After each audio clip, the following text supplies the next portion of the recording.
Hello, students, and welcome to week 3 of Soul Care and Family Crises. I hope that you're finding your self-care plan to be useful. I hope you take it to heart. This will be what will help you to survive some of the trying moments that we're going to be looking into that we will face in our lives and in our ministries. I want to start out with a bit of a review uh, covering the end of chapter 3 of the Right Crisis and Trauma Counseling text, destructive elements in counseling. These are things that we see a lot of when we have people in ministry who haven't had the opportunity to get training, do this type of study. So things to bear in mind not to do, and then we'll get into the next chapter and what to do. First of all, I've seen this again and again and again. There are churches, experiences that Christians have with churches in which their pain is reduced to taking a casserole and then moving on, and their pain is forgotten. And I especially have seen this with a lot of pastors who, they make the visit, they shake the hands, maybe they preside over a funeral, and then there's no follow-up. Or a crisis comes up and they will give it lip service. So passivity in the face of a crisis is that time when you've got a pastor who or a person who's reaching out and just doesn't really engage with the person. So they may say, I'm here to help you, but there's not much exchange back and forth. It's just a showing up, but not emotionally. Equally as bad is counselor dominance. And this is when a pastor shows up and says, here's what you need to do. This is what's going to work. God has this. Your pain will be gone soon. And, those are not helpful. Or, so we're talking about giving advice, glossing things over, overpowering the person instead of giving them the space that they need to be heard, to be comforted and cared for. Then, of course, you've all had these friends in your life who make everything about themselves, self-disclosure. So you could tell them about, oh gosh, I've had this terrible pain in my back ever since the accident. Oh yeah, I know I have terrible back pain, and it just keeps me going, and I take medicine for that. And see how quickly that turned from being about the other person to being about themselves. Then there's the interrogation. It can come across almost as a morbid curiosity. I mean, there's questioning to learn what's happening, but then a rapid fire of questions without any room to breathe, without any comforting, and without any accessibility on your part to the person who is experiencing the loss. That can be overwhelming. And in fact, if the person is in a shock phase, they're not prepared to answer questions that they don't themselves know the answers to yet. So we have to pace ourselves with the person, allow for periods of silence, inappropriate patterns of response. So this is where you don't allow room for emotionality, um, where you keep things surfacey. So if a person is crying, you try to cheer them up, uh, or you say, "Oh, don't cry. It's not this isn't it's not that bad. It's not going to last." You've dismissed them. You've made it again about yourself and your own discomfort. Also, just talking about um, here's this loss, and you're going, "Oh yeah, that's tough." Hey, what about the game last week? Did you see that? Um, Minimizing the other person's experience. Here's one that will turn a person away from the church quicker than anything, and that's false reassurance. Um, my supervisor, Dr. Hollis, he talks about someday he's going to write a book of stupid things people say at funerals. Um, False reassurance is one of the worst. This is one I get on my soapbox about, is when somebody's facing a loss, they don't need to hear, "Oh, God needed another flower for his garden." What? Oh, so my heart got ripped out of my chest because God is, enhancing his outdoor space. Really? Um, it is a crushing thing to say that, or to say, "Oh, God's got a purpose for this," because, one of the most profound things that I've learned in my spiritual life is that sometimes there is no answer. Sometimes we don't see God redeem our pain in our lifetime. And we've got to be able to allow that person to struggle with this, to not have an answer, and it's okay to say, "I don't know." Anything else is just not authentic and will not give the person a sense that you're there for them. Emotional detachment, intellectualizing things. This is one that's just huge in my work with people in counseling setting. How do you feel about that? Well, I think that if this, and this would happen, then that would be better. I understand the facts, but what are you feeling right now? Well, it's not that bad, and here's why.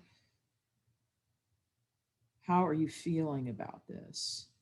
Your feelings matter. I care. I want to hear. Um, Here's one that's a church breaker. Judgment. Well, he was a smoker, so it really put him at risk, and that's the shame. Not helpful. A diabetic, they didn't take care of themselves, so this is what you get. Um, Hopefully, do you really think that that's going to help you? I actually had a client who went to a ladies' Bible study, and this was supposed to be her support group. This was supposed to be, her husband died of cancer. Now, this was a denomination that was the name it, claim it kind of thing. So when she went to this, they literally said to her, more than one person in the group, "Well, you weren't praying and believing.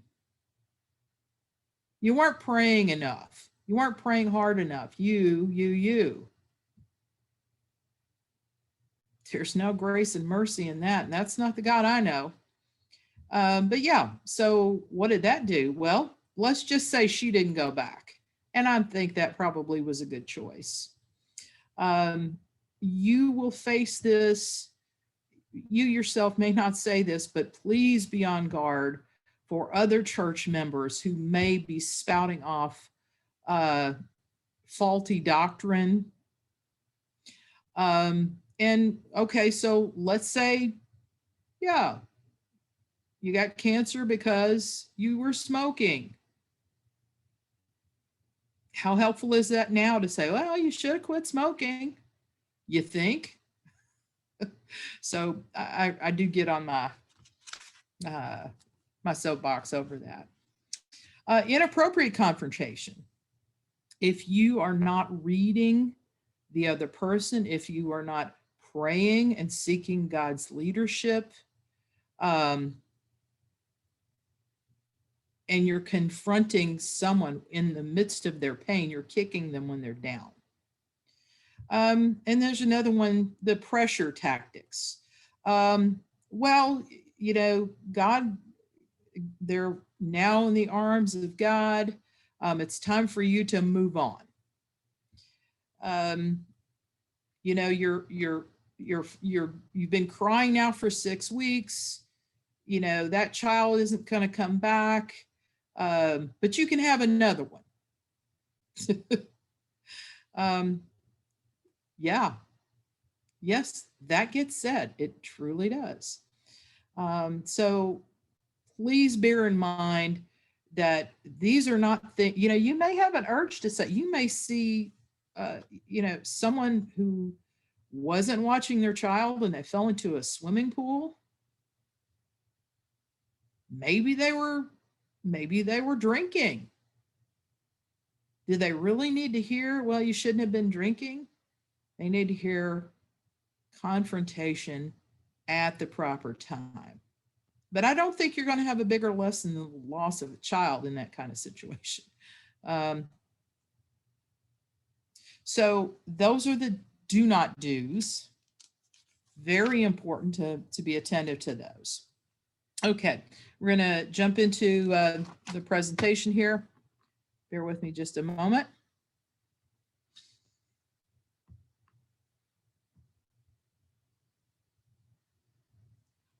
Okay, and I've got to share my screen.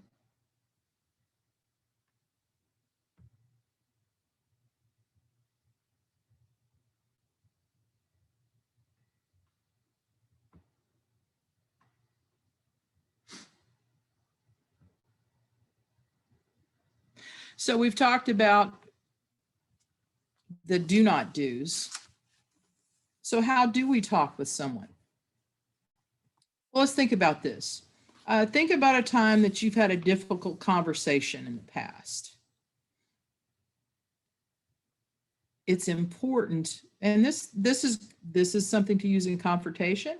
This is a way to actually listen to someone's story. Active listening is something that you study in couples communication as a means to help them resolve conflict. It's used in the customer service world. So what active listening involves is one person speaking I language only says, I'm experiencing this. The other person hears and has to repeat back to the first person in a way that they agree is correct what they've just said. Sounds easy. So I'm feeling guilty that I asked you to stop on the way home to pick up the dry cleaning when you were feeling so tired. Okay, so what you're saying is you're sad about me picking up the dry cleaning. No, it's more like this. And so the speaker has to clarify.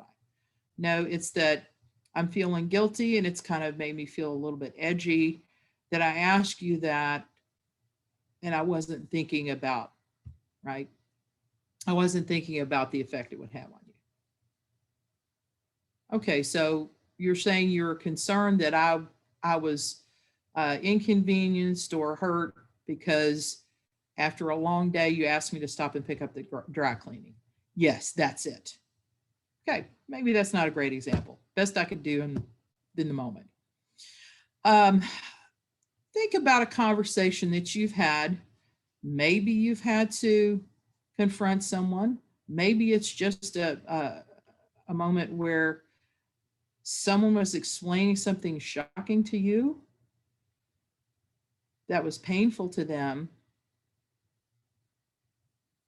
You go, okay, what I'm hearing you say is that you could lose your job.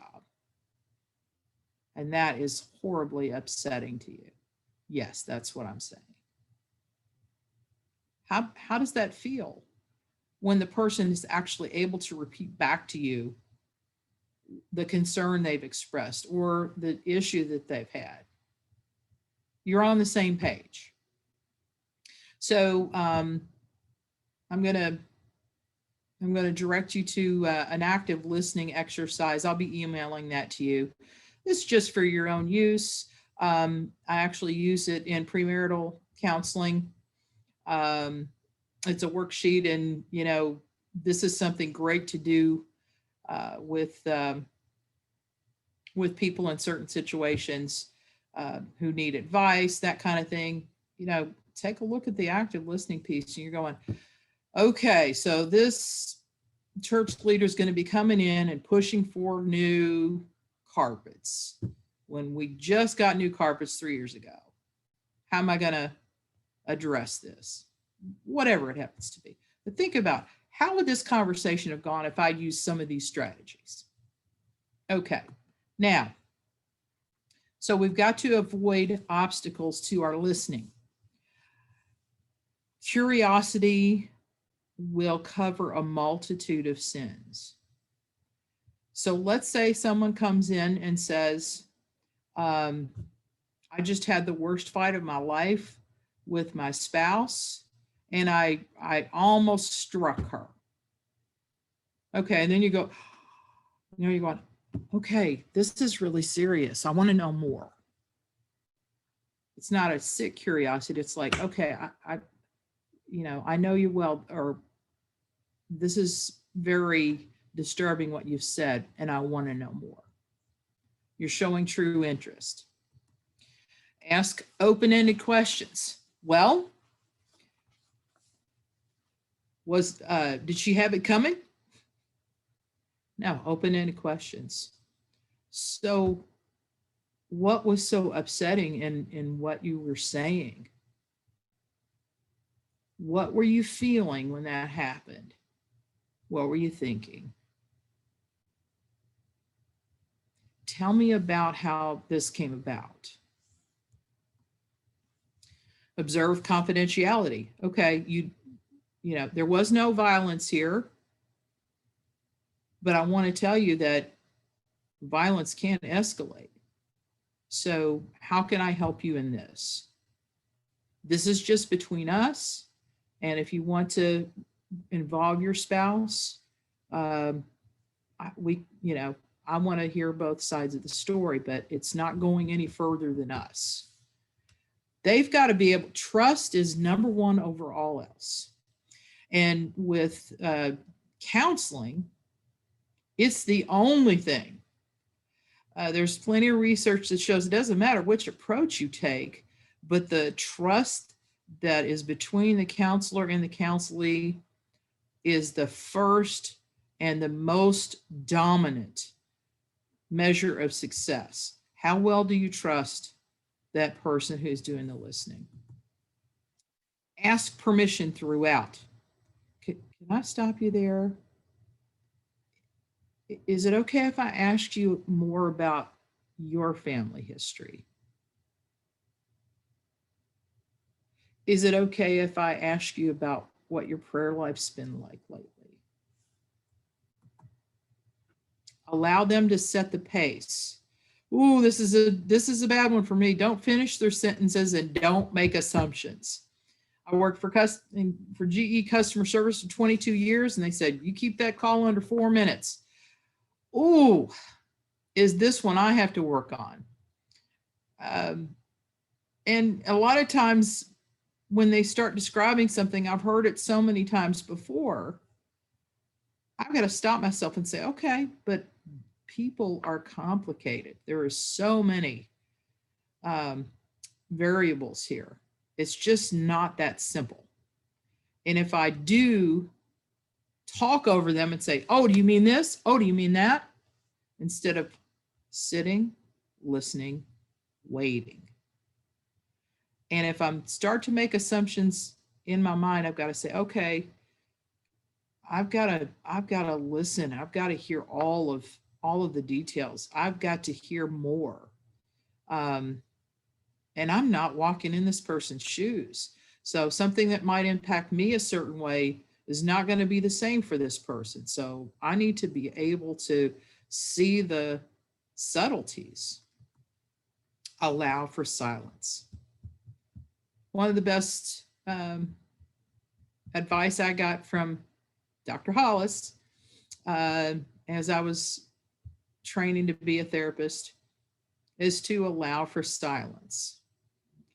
And a new therapist wants to feel that's uncomfortable. And we're not used to silence in our culture. So what he said was, if you ask a question of a client and you see that they're hearing you and the wheels are turning, that they're struggling with it or they're wrestling with it or something's happening there, remain silent. And if you feel the urge to speak while this process is still going on, start counting. 1 Mississippi, 2 Mississippi, 3 Mississippi, 4, right? And I've counted for minutes. He said he's counted up to 8 or 9 minutes. Could that happen? Absolutely. Or it may be that they're sitting there in shock. You don't need to break that.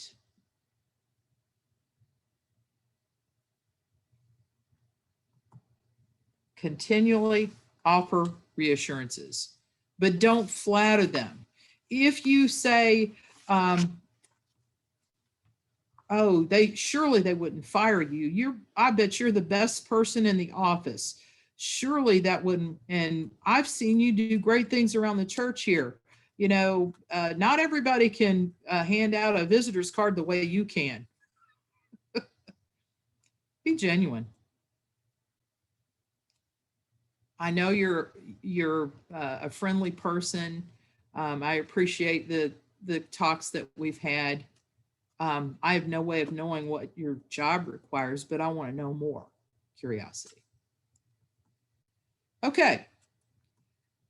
Trust is first and foremost. Showing empathy, making it about them. Avoid those pitfalls of bad counseling.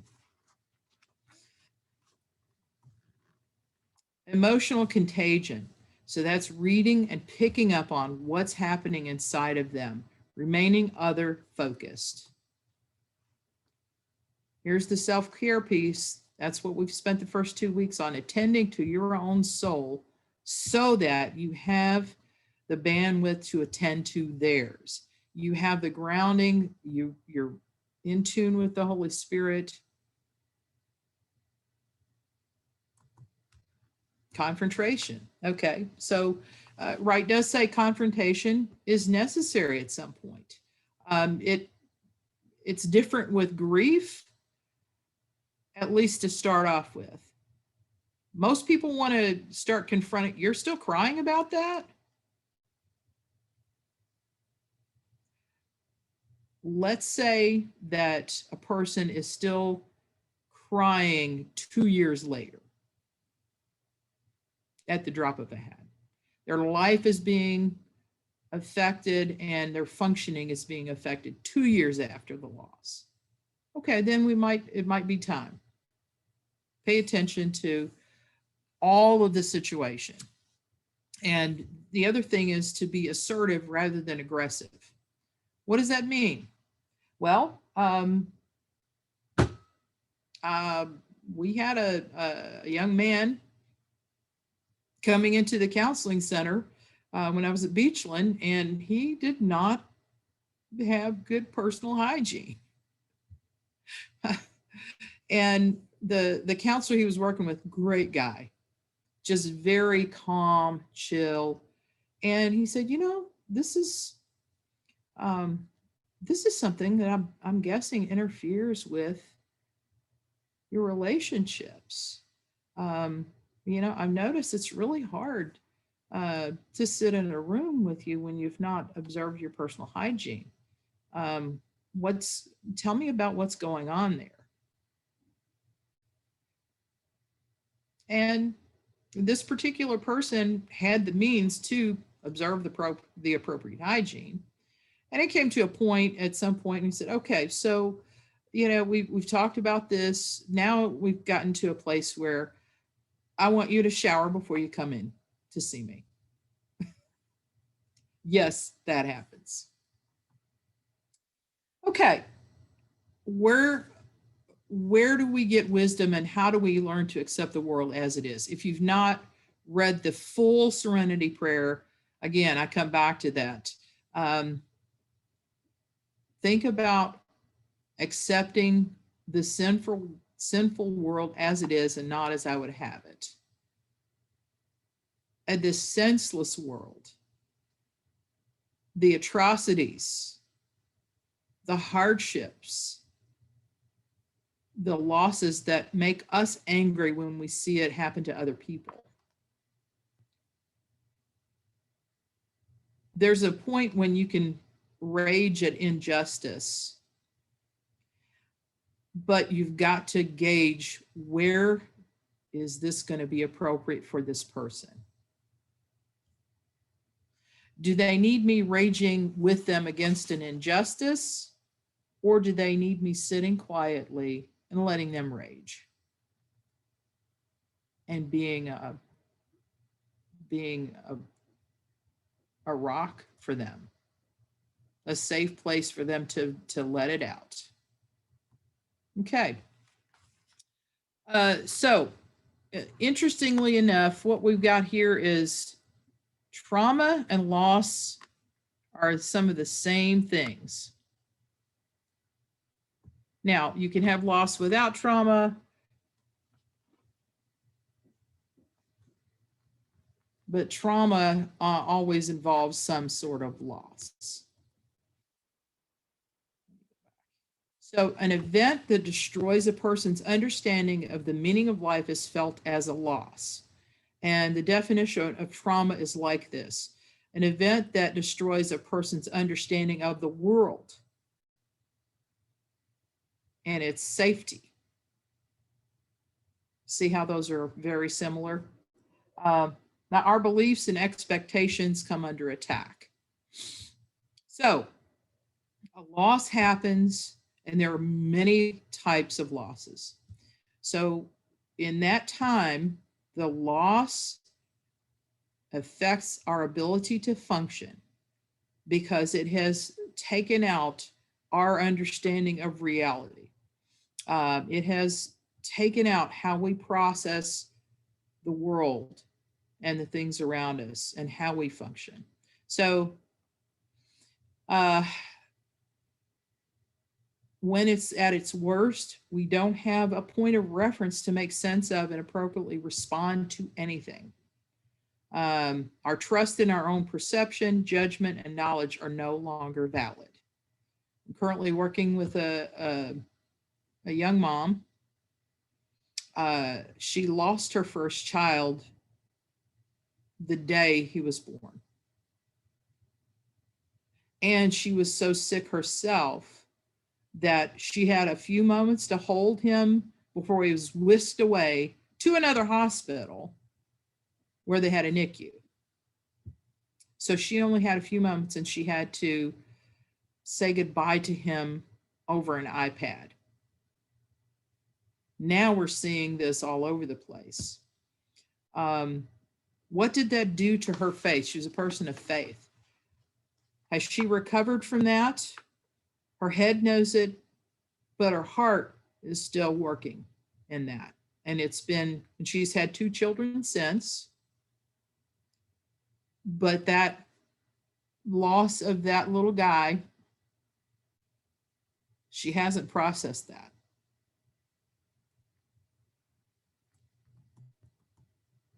So now, if we kind of expand out, losses are more than just a death. They can be lost connections, lost dreams, loss of identity, loss of health, loss of safety, dignity, rejection. So there are many ways to experience loss. The stigma of a loss. Our culture labels that person rather than the event. Well, yeah, you lost your business, but maybe that's not the job for you. Maybe you should go into some other field. Maybe you need to work for a company instead of going out on your own. You're a loser. If it's not us in that position, ask yourself, again, asking yourselves hard questions. Did I just have a flash of, well, maybe if you'd worked a little harder? Keep yourself in check. This is where the grounding of the Spirit of God will serve you and bring to your awareness, okay, this just became about something else instead of what this person's going through. This is not where Jesus would go, put it that way. Now, we talked about defense mechanisms in a previous lecture. Keep those in the back of your mind as you're working with someone who's experienced a loss, both within yourself and being aware of what they may be using. And remember, they're in survival mode. So if we're labeling someone else, okay, I think I might be projecting some of my own fear here.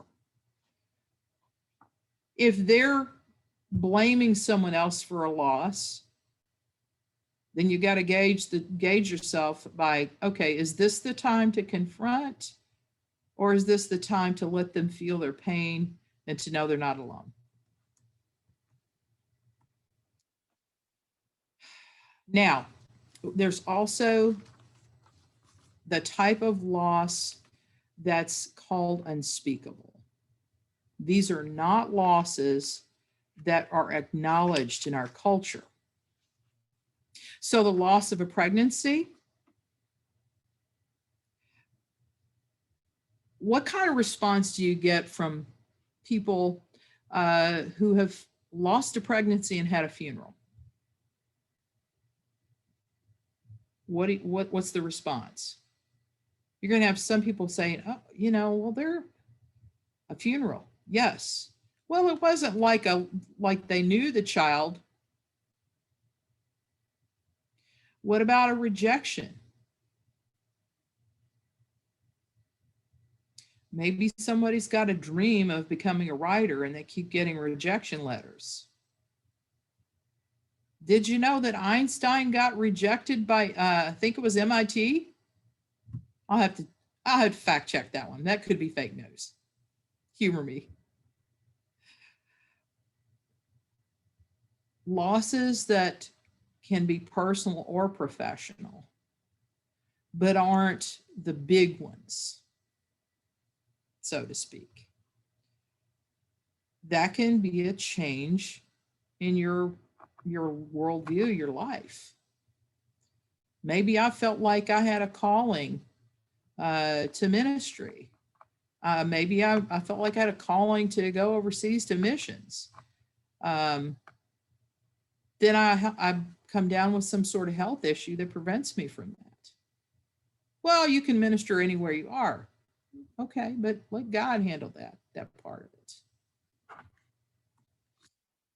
Now, okay, I've been saying now a lot. Sorry about that, guys. So frequent losses can build up. You could have someone handle a loss, maybe a loss of a job, and say, okay, this is tough, but I was considering a change in occupation anyway. I'm going to go ahead with the plans I had. Well, then maybe your next thing that happens is, okay, your wife loses her job. So now we're both unemployed. Then you've got a child who maybe had their hopes on going into some profession. Maybe they wanted to go to college, and now, it's too late for you to file for the financial aid because you both don't have jobs. Oh, this could be great. I mean, at least we can get them some help this year. Oh, we've missed the deadline. Then your mom gets sick. Then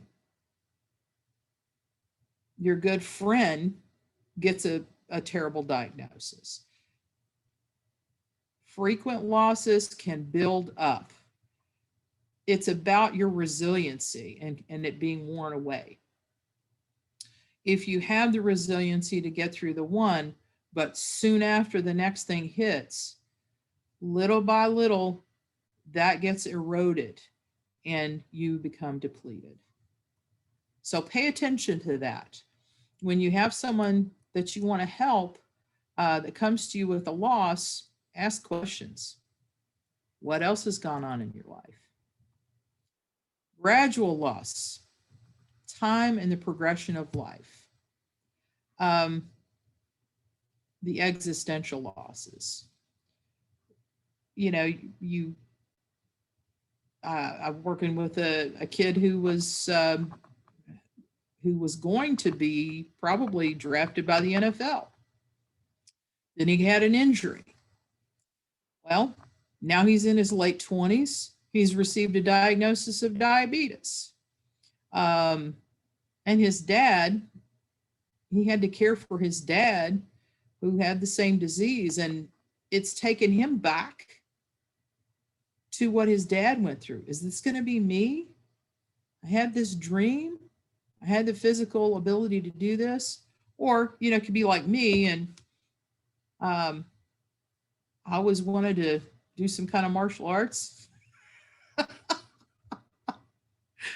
My sons both grew up doing jujitsu, so I'm going to go do jujitsu.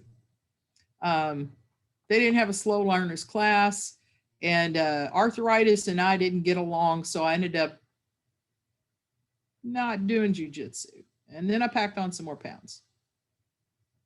Okay, you get the point. We face loss over time just with our physical health, maybe with lost opportunities, facing our mortality. Accumulated losses, so smaller losses. Especially in quick succession. Well, I didn't get that promotion. Then, okay, well, now they're taking away, our lifetime health benefits. Well, now I'm getting transferred to another department and I don't like the people over there. Well, now I've got a crappy boss. That wasn't GE, by the way. Final losses, though. Those are the ones that cannot be recovered. No going back. You have to learn a new way of living, whatever that loss may be. Death is an invasion that God did not have in his original plan for us.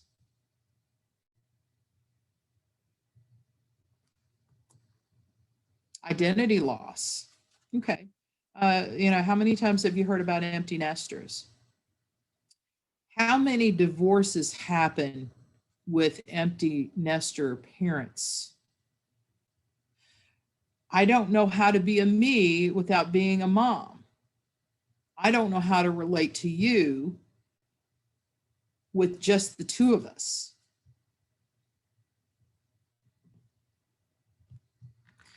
Roles change, transitions occur. Now who am I? Retirement. It can be a great thing. It can also, be a road to deterioration if you're not active. Threatened losses, the power of what ifs. Um, we're directly under that right now with COVID. I could lose my health and have no way of knowing it's coming. I could be sick and bounce right back, or I could be one of those long haulers with COVID. You get sick, and this is happening with perfectly healthy people. What if that happens? What if my company goes under? What if my child gets involved with drugs? They're hanging around with the wrong people. That's just a tension that just hangs in the air.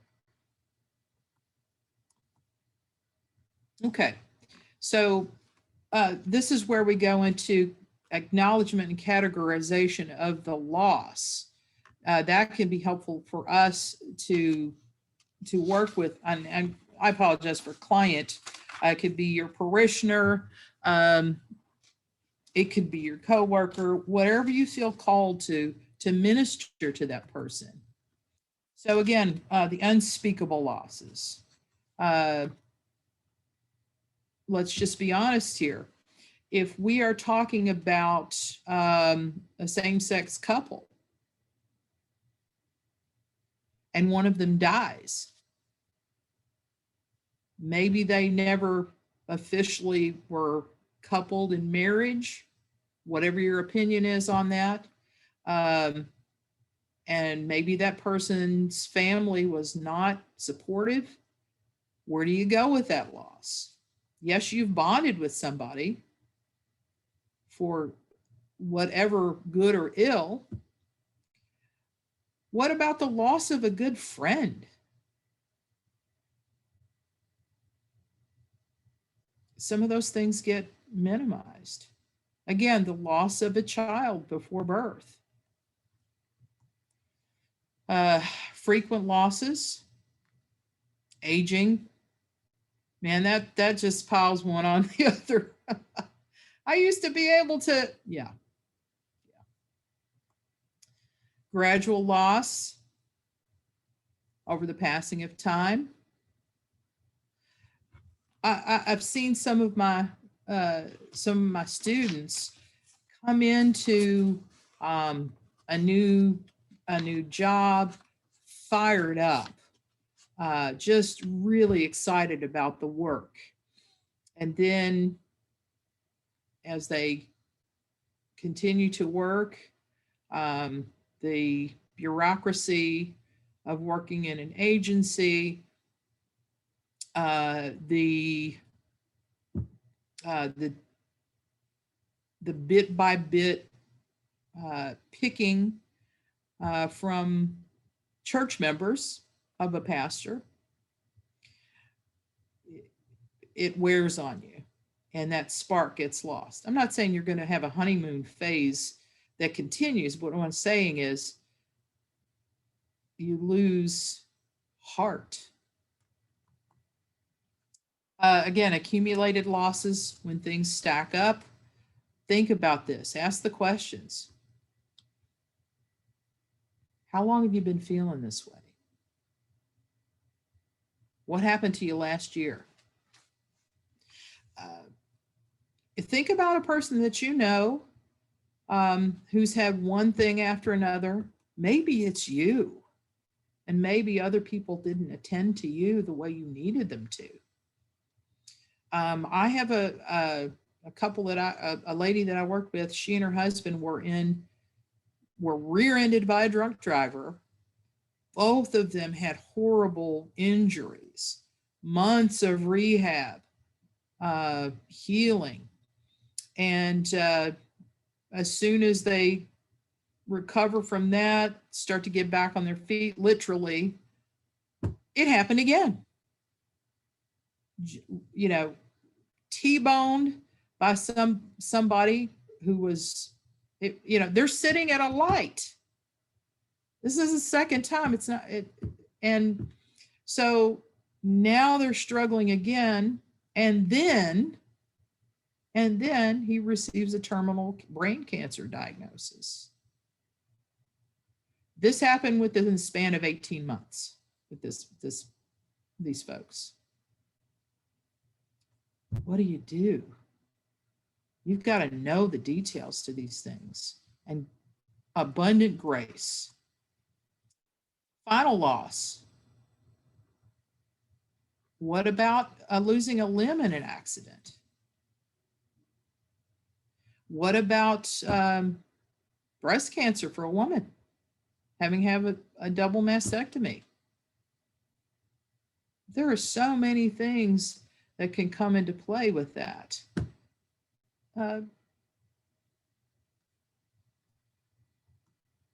Identity loss. Okay. All right. So your dream job didn't work out. What does that mean for you? Who are you now? Or let's say you are in a marriage and you find out your partner's having an affair. Everything you thought about how close you were, how great it was with you and your friends. Now who am I? Did they ever love me? Again, the threat and loss are the real or what ifs. So evaluate, what kind of loss is this? Is there more than one loss involved? Then there's natural disasters. And bear this in mind, we're kind of in this in the COVID period. It's kind of a natural disaster. And statistically, suicide rates between 12 and 18 months after life returns to so-called normal, that's when suicide rates spike. Abstract. A symbolic loss of some sort. You know, let's say I go back to this young man who had an injury when he was probably going to get drafted by the NFL.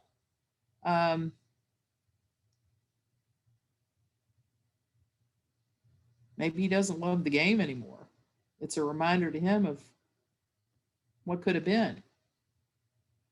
What about a loveless marriage that you stay in? God hates divorce.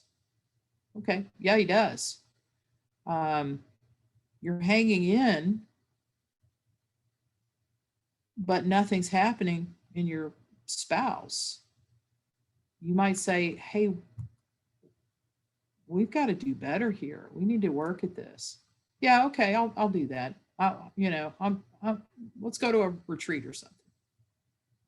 Then the retreat comes up. Well, I'm busy. Your hope gets killed. And there's relational loss. Maybe a friendship goes sour. Maybe a friend moves away. It's not the same on FaceTime. Okay, so what are the effects? And internally, a loss can be discarding a long-held belief or giving up a defense mechanism that you've held on to. We hold on to things because they serve us well.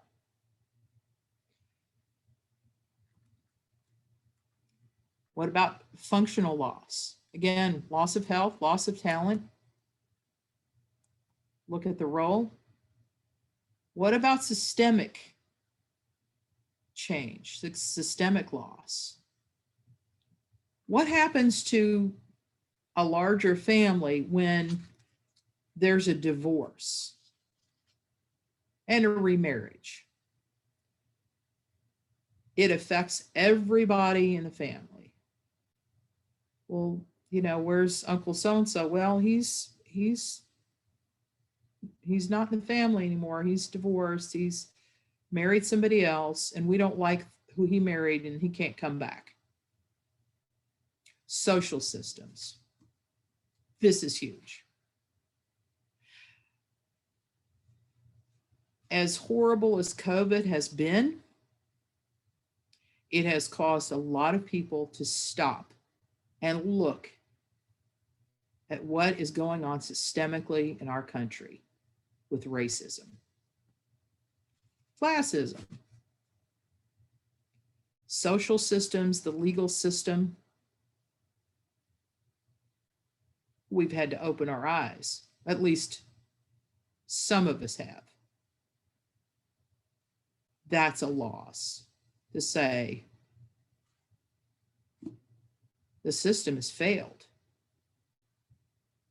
The system is so corrupt, I never imagined. How could this have gone on right under my nose and I'm just staying blind to it? Or look at this young woman who was killed at the hands of police. And it's just another day for me. This has been going on for me my whole life. I've seen this over and over and over again. Where have you been? That's loss on so many levels. Okay, so ambiguous loss. This is really difficult to deal with. So you may have a loss where there's a physical absence. Maybe somebody's walked out on someone and you don't know if they're going to return. Maybe they're physically present but emotionally detached. Either way, it leaves the person in limbo. What do I do with this? I can't get a divorce if I can't find out where you are. I can't get help for my kids. Or you've got two people living together as roommates.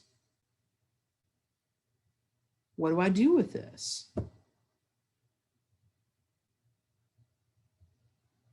There's no funeral for a divorce.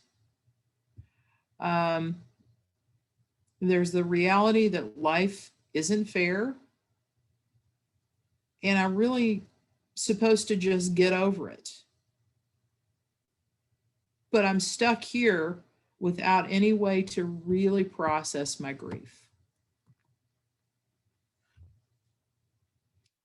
Again, disenfranchised grief, we kind of hit on that. The person who's started the marriage and family therapy program here at Campbellsville University, Dr. Conver, dear mentor. His brother and the other faculty talked about he was always the smartest man in the room. And now he has got a cognitive dementia type of illness. It's devastating. He's still with us, but not whole.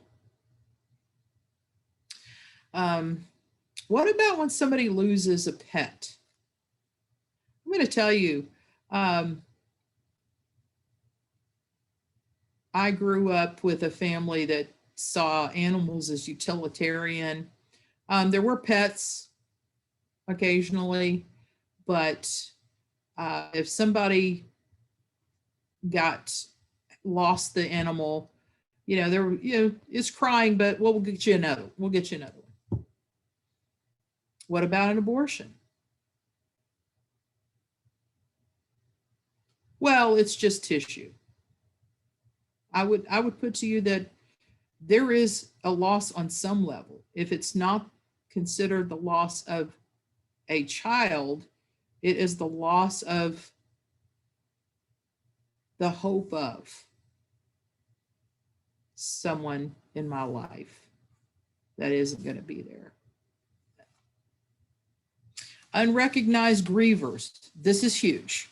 So when you're at a funeral and you see those kids playing or running in and grabbing cookies, they're grieving.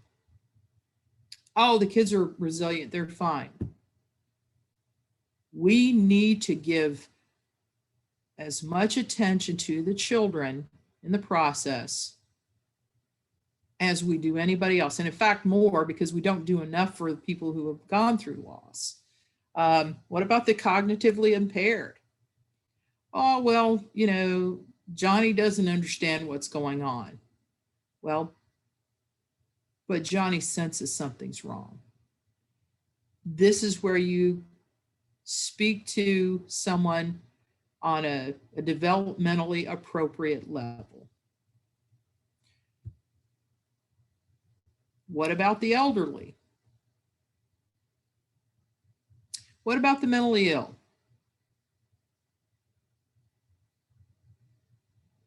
Well, you're just getting older. You're gonna have more pain in your joints, and you're gonna have more of this, more of that. Well, yeah. The mentally ill. They're bipolar, you know, they're just going off the deep end. So what if they lost their job? So what? So what? What do you do with that? Think about all of these factors that we're kind of keeping in mind. We're categorizing, we're looking at the big picture with all these things. How do you weigh the impact of a loss? Go to a loss that you yourself had. What was it like for you? Was it one of the losses of a death?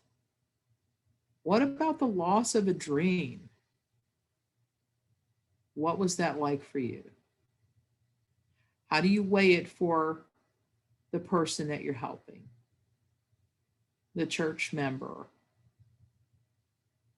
the person that God has told you, reach out to them. This is a big quote, and I hope you take it in. Grief is neither a problem to be solved nor a problem to be overcome. It is a sacred expression of love, a sacred sorrow. No, it wasn't God's original intention, but it is now a part of life. Loss is a part of life. We need to honor that for others. We need to honor that in ourselves. Be prepared for highly emotional responses. Be prepared for a blank stare. Be prepared for both in the same day. Watch for a person who isn't highly emotional 6 months down the road, 12 months down the road. A normal, uncomplicated mourning period, grief, is 2 years. 2 years. So when you've got someone who gets, if they're lucky, they have a job that gives them 3 days off for bereavement, wow, thanks. Okay, better get back on the horse, sir. Get back, you know, your work's piling up, buddy. You can remarry. Now, grief doesn't fit into the Kubler-Ross stages, you know, denial, bargaining, all of those pop psychology things. It's not like that. It ebbs, it flows. You know, the anger may be the only symptom somebody has. The bargaining, They may run through all of them in a rapid succession. They may have 4 at the same time.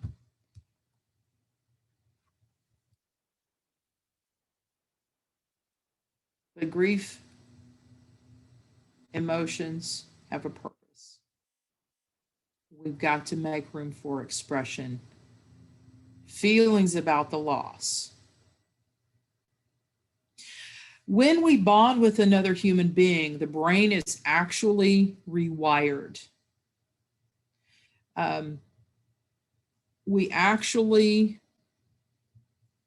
brain structure actually changes itself so that it works in concert with the other person. And so the protest of the loss is the brain's way of attempting to protect itself. No, this can't be. It's an automatic response. How many times have you said no when bad news was given? It's supposed to cushion the shock, and you've got to allow for that. Now, if it's sustained, then it gets in the way of processing the emotions that can happen. Loss will have a devastating impact. So take a look at page 84, that chart.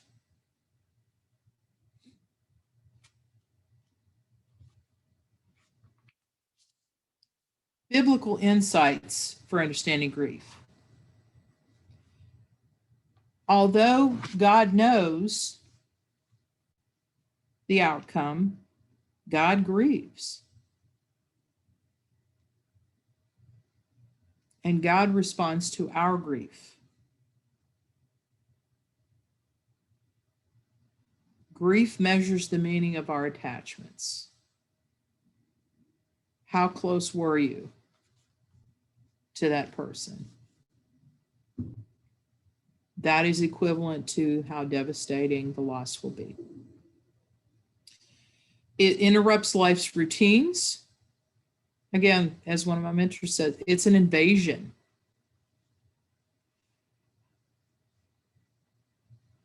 Allow for that in the person who's grieving. If they can't have more time away from work, or if they go the opposite direction, and I've seen this, immersing themselves in work, then you got to say, okay, look, you've got to give yourself some time and space. But I've got to get all these things done. You know what? It can wait. You've got to feel your feelings. You've got to. When the grief is extended, okay, there were some biblical references to 7 days, 30 days, 70 days. Those are some markers to pay attention to along the way. In my experience, the first year tends to be more shock as the brain tries to restructure itself without the other. And that's why the anniversary of the loss is so important to be mindful of. This is why I talk about follow-up with ministers, friends. When the anniversary of the death comes, let them know you're in prayer. Hey, you're coming up on a year. When you listen to the video lecture that's coming up with Bessel van der Kolk, The Body Keeps the Score, here's an example of that. You may be 10 years down the road. My dad's been gone more than 10 years, but he died right around Easter. When the weather gets a little warmer, when the sun starts to be brighter, like it is in the spring. When Easter starts to come, even if I'm not thinking about him, something happens. Be mindful of that. Grief is potentially expressed in a variety of ways. I love these different examples in scripture. You know, some of Kubler-Ross's stages are listed there: anger, shock, bargaining. And of course, Kubler-Ross's was about a person's own experience of dying and facing death. But it happens with those closely connected to that person too. Grief is potentially facilitated by various expressions. And there are artistic ways to do that.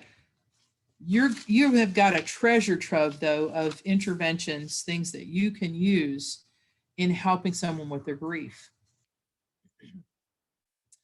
Now, just to clarify, what is a complicated death? A complicated death is one in which it will extend the shock and denial. It could be, oftentimes it's a violent loss or an unexpected loss. It could be related to an overdose. And so what happens is there's an abrupt severing of the connection with that person, and it causes the mourning process to be extended. Not saying that someone who has an illness, who knows they're facing death, isn't any less painful. You start the grieving process when you hear this is going to be terminal. When you've got that abrupt loss, I worked with a lady whose brother was killed in a work accident. Healthy guy. And that's a complicated loss. That's a complicated death. Okay, so normalize the crazy effects of grief.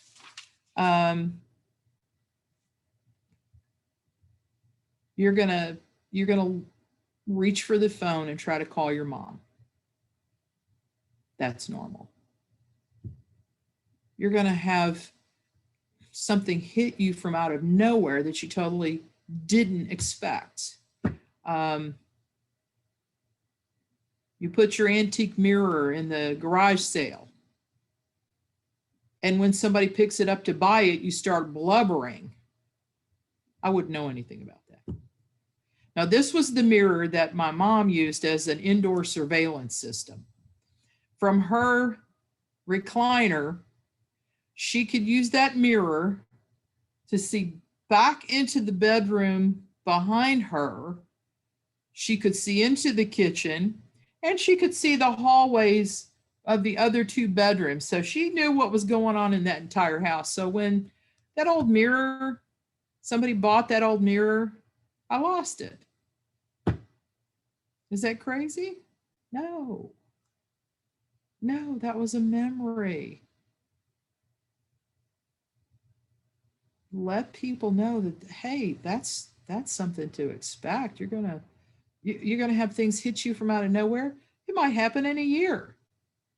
You don't know. So help them to know that it's normal to have some of these things come up. No, you're not crazy. If you weren't feeling these things, you might be worried.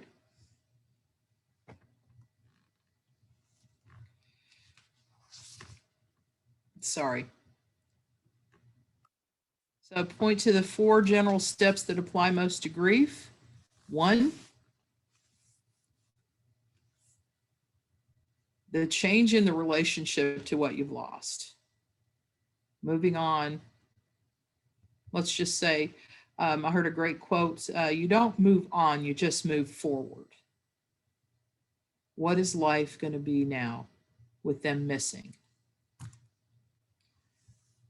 Moving on with life, now the energy I once spent in calling, maybe taking food to an elderly parent. Now I got to figure out, who am I without them? What is my life? Developing a new relationship with the object of loss. So you honor the memory within a new context. When I think about them, it's going to hurt for a while. And then it's going to be just sad. And it's going to be kind of just a sweet longing that's not devastating. If we process our grief, if we allow ourselves to feel our feelings, if we give people the space to do that. And here's something else. If you've got, I know I keep using my clients as examples. I had a lady who had a lot of mental health issues, and her husband was horribly verbally abusive. When she made a suicide attempt, he said, "I wish you would have gotten it right." And yet she outlived him. He got cancer. She felt guilty that there was some relief. Yes, she loved him. And he loved her as best he could.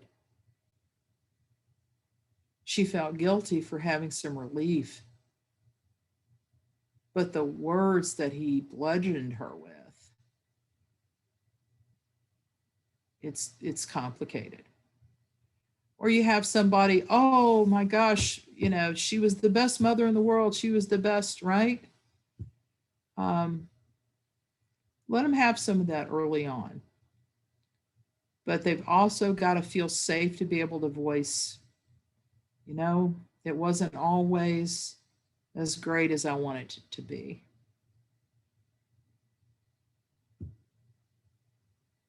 My dad never said, "I love you." And now I don't have a chance to ever hear that. Okay.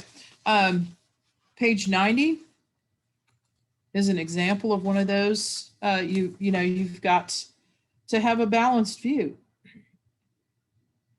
So the relationship loss of this marriage.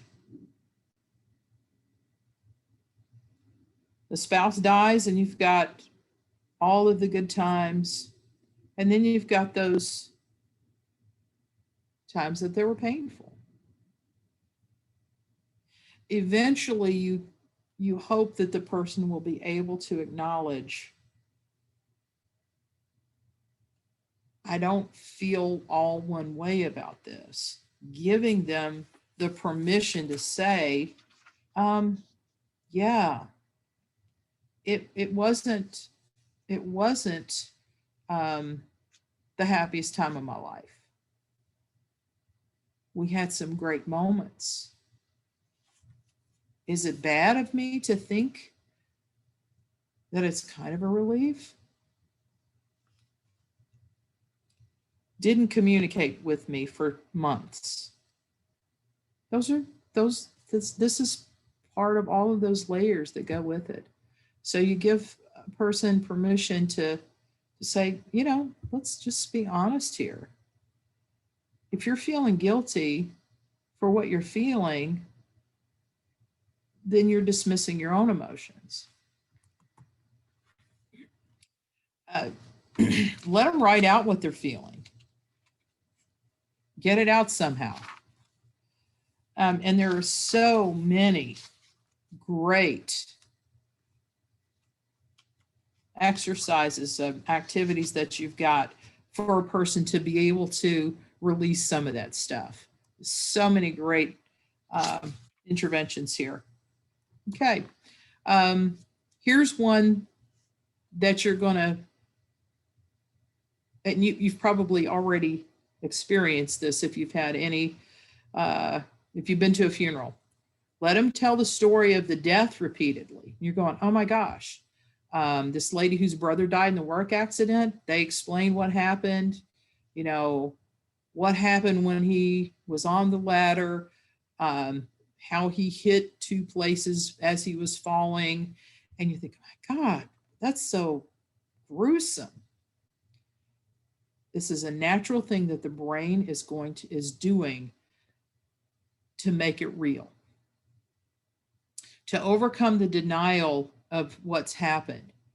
They start to come to the realization this happened, and the attachment has been severed, and this is my brain's way of trying to make it real.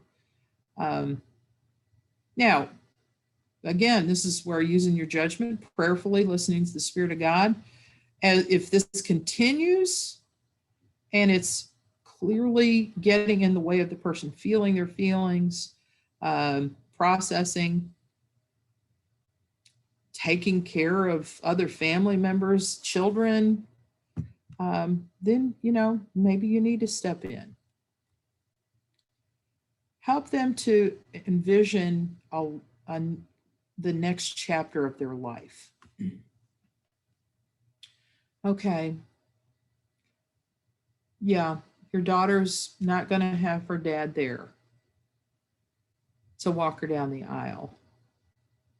But look at how she's achieving. How proud would he be of her?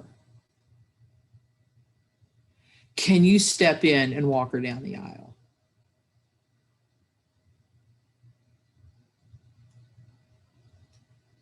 What do you hope for in their lives?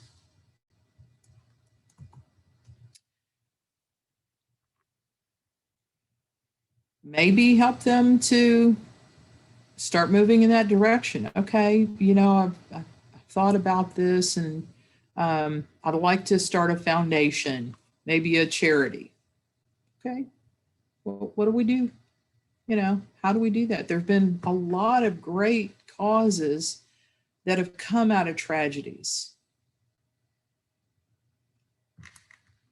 Make sure that they're positive, not just, oh, the room is the same as it was 5 years ago. Not a thing's been moved. That's frozen.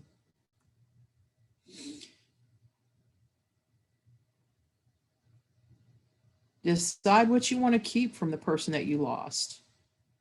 You know, we went to this same cabin every year during the summer. You know, whatever family could come, would do it. Okay.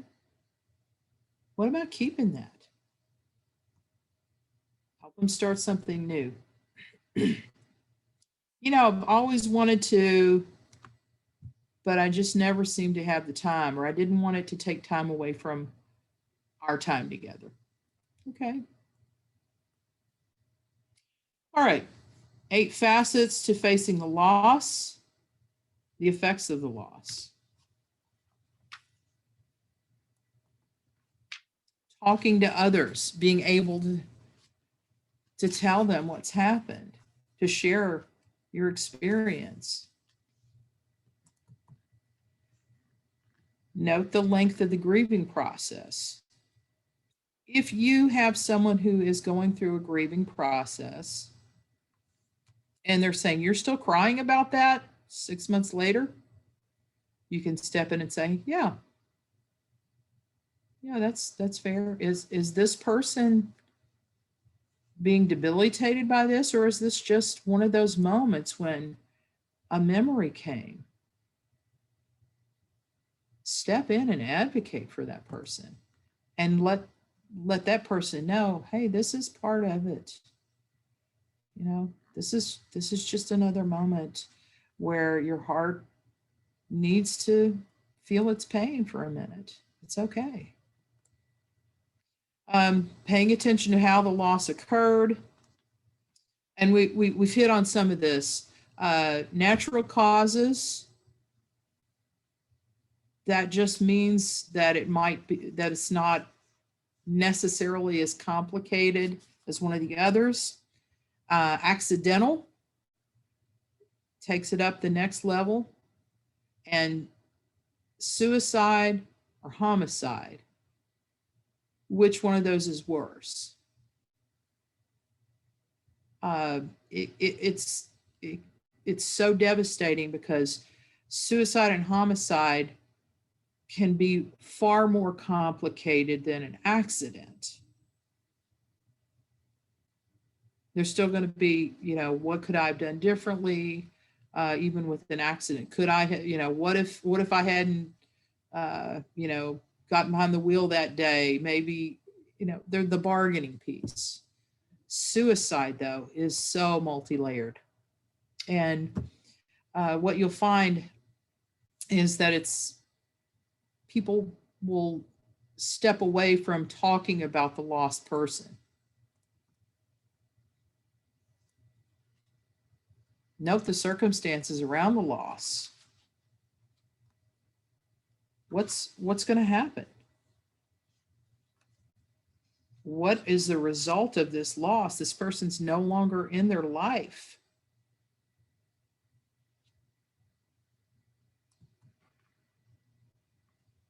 How recent?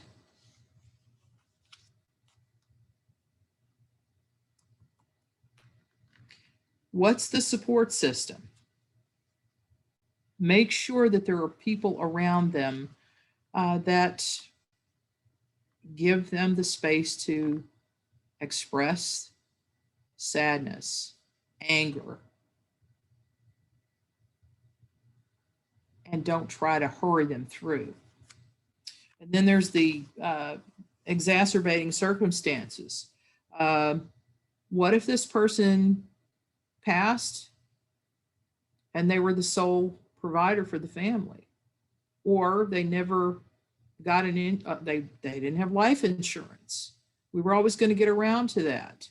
Now, how do I come up with the funds to bury him? That is devastating. So pay attention to all of these things.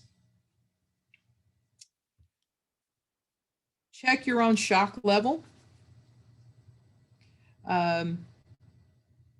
Help them to check theirs. Allow for those things initially. And then as the excruciating pain begins to subside and they start asking questions,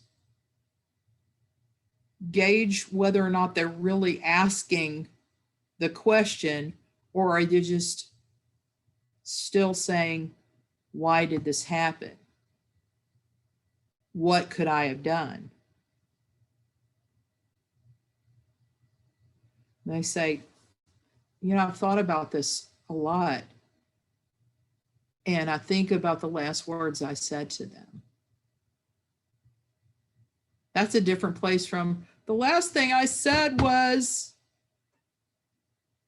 I'm so sorry. I know that hurts so much. Later, when there's a real conversation, then you can dip into it.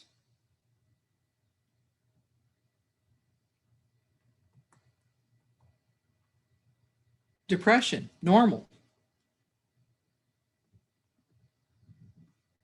Sleeping all the time or not able to sleep at all, and a mixture of those. Not eating properly, not taking care of their own body, self-destructive behaviors. Be ready to step in for those things.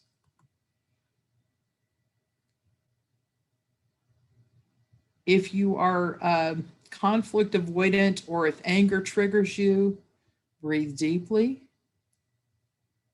and just stand alongside.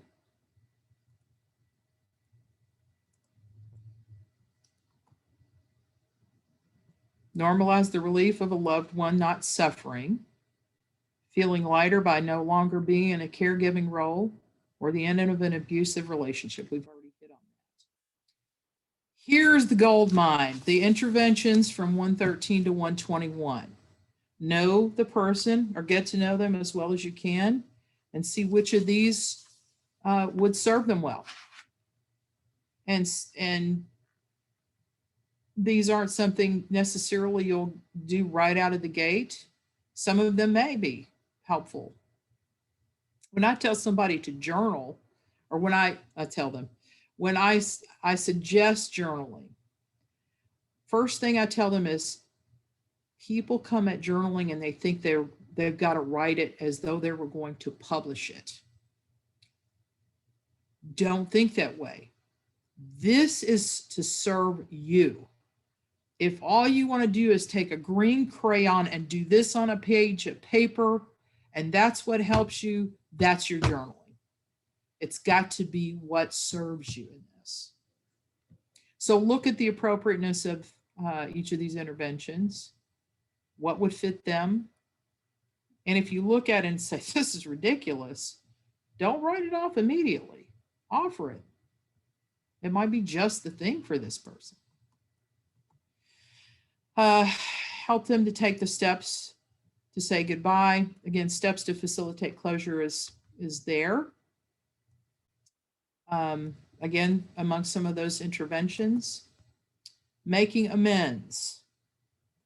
So make sure this isn't a guilt offering or a way to bargain somehow with God or the cosmos or whatever they're doing. I know it sounds, so that's what we're talking about. Listen to your gut with some of these things.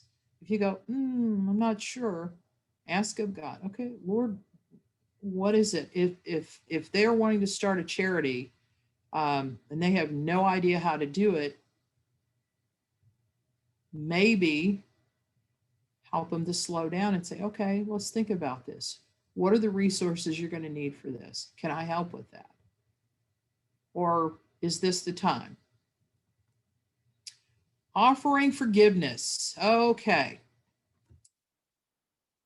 This is forgiving someone who has hurt you in their lifetime and you're processing the grief of that. This is where, I forgive them. This is one of the reasons why people turn from the church is that you need to forgive that person for molesting you. Oh, okay. So just do it. It doesn't work like that, folks. When the timing is right and you can clarify this as a process, not a light switch that you flip, it's not automatic, and it's not excusing bad behavior, but it's releasing it to God. It is giving over to God the power it has over you, the wounds, releasing the desire for, well, it's pretty warm where they are now. Releasing the desire to be apologized to by that person. Or, like I mentioned before, my father never said he loved me. Okay. That's a hole, but that's a hole that God can fill. Not that, God's your father, but okay. Your father can't do that now. Is there a way for you to hand that to God? Are you ready to do that? And if they say yes, but then a few weeks later, they're talking about it again, what that means is we haven't fully processed this thing. We haven't worked through it. Help them, allow them to express their emotion. Crying's okay. Shouting's okay. Sitting quietly is okay.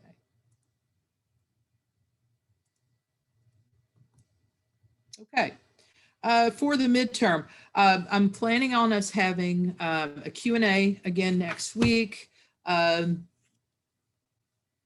week of the midterm, so that you'll have time to make any adjustments, ask any questions about future assignments, especially the big paper due at the end of the term. The midterm will include all the materials that we have read up to this point, and including next week's. So going back to the syllabus, we're going all the way up to the right readings from the syllabus.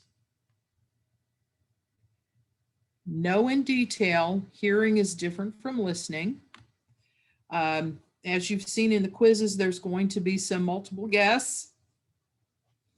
There are also going to be 2 essays, one from each. So you'll have an essay on Ortberg, and you're going to have an essay on the right reading up to this point. So that's it for this week. I appreciate you hanging in. I hope that you have patience and you've really attended to your own self-care, so that when you are in these situations with devastating loss, that you have inner strength, rest, and the peace that passes understanding. Take care.